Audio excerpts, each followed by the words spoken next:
ఇప్పుడే వైఎస్ఆర్ పెన్షన్లకు సంబంధించి కేంద్ర ఎన్నికల సంఘం మరొకసారి కీలక ఆదేశాలు అయితే జారీ చేసింది. సో మరికొన్ని గంటల్లో పంపిణీ చేస్తున్న తరుణంలో ఎన్నికల సంఘం మరొకసారి కీలక ఆదేశాలు ఇవ్వడంతో అర్జెంటుగా మీకు ఈ వీడియో చేయడం అయితే జరుగుతుందన్నమాట. సో ప్రతి ఒక్కరు కూడా ఎక్కడా కూడా దీన్ని అయితే స్కిప్ చేయకండి, ముందుగా ఒక లైక్ అయితే చేయండి. సో ఈ విధంగా మనం చూసుకుంటే ఇప్పుడే కేంద్ర ఎన్నికల సంఘం వైఎస్ఆర్ పెన్షన్లకు సంబంధించి కీలక మార్గదర్శకాలు అయితే విడుదల చేసింది.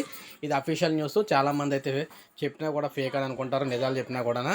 సో చూసుకున్నట్లయితే ఏపీలో పెన్షన్ల పంపిణీపై ఎన్నికల సంఘం విధి విధానాలు అయితే ఖరారు చేసింది. గ్రామీణ పేదరిక నిర్మూలన సంస్థ ఏదైతే ఉందో ఈ ఆదేశాలను సవరిస్తూ కీలక మార్గదర్శకాలు అయితే జారీ చేసింది. బుధవారం నుండి ఏప్రిల్ 6 వరకు కేటగిరీల వారీగా పెన్షన్ల పంపిణీని చేయాలని చెప్పేసి ఈ మార్గదర్శకాల్లో పేర్కొందనమాట. కొందరికి ఇంటి వద్ద ఇవ్వడంతో పాటు మిగిలిన వారికి గ్రామ వార్డు సచివాలయాల వద్ద పంపిణీకి ఏర్పాట్లు చేయాలని కూడా ఆదేశించింది.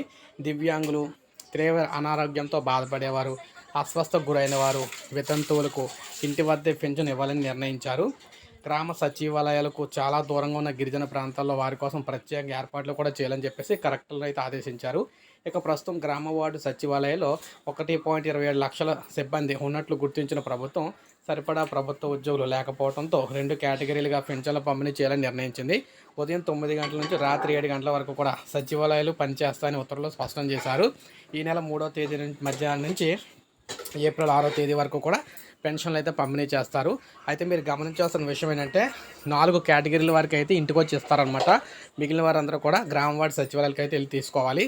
అయితే సాయంత్రం 7 గంటల వరకు కూడా పంపిణీ అయితే చేయడం జరుగుతుంది. ఈ 4 కేటగిరీల వారు ఆల్రెడీ మనం చెప్పుకున్నాం. ఈ 4 కేటగిరీల వారు ఎవరంటే ముఖ్యంగా దివ్యాంగులు ఒకరు, అంటే హ్యాండిక్యాప్డ్ వారు అనమాట. తర్వాత ఏమో అంటే వికలాంగులు, నెక్స్ట్ ఏమో తీవ్ర అనారోగ్యంతో బాధపడేవారు, అదేవిధంగా అస్వస్థకు గురైన వారు, నెక్స్ట్ వితంతువులు. ఈ నలుగురికి మాత్రం ఇంటికి వచ్చి అయితే ఇవ్వడం అయితే జరుగుతుందన్నమాట. మిగిలిన వారందరూ కూడా గ్రామ వార్డు సచివాలయాలు తీసుకోవాలి. సో ఇది మనకి లేటెస్ట్ అప్డేటు. సో ఇది జెన్యూన్ ఇన్ఫర్మేషన్ అనమాట. ప్రతి ఒక్కరు ఒక లైక్ అయితే చేయండి. అదేవిధంగా సబ్స్క్రైబ్ చేసుకోకపోతే మన ఛానల్ సబ్స్క్రైబ్ చేసుకొని ఫాలో అవుతాం.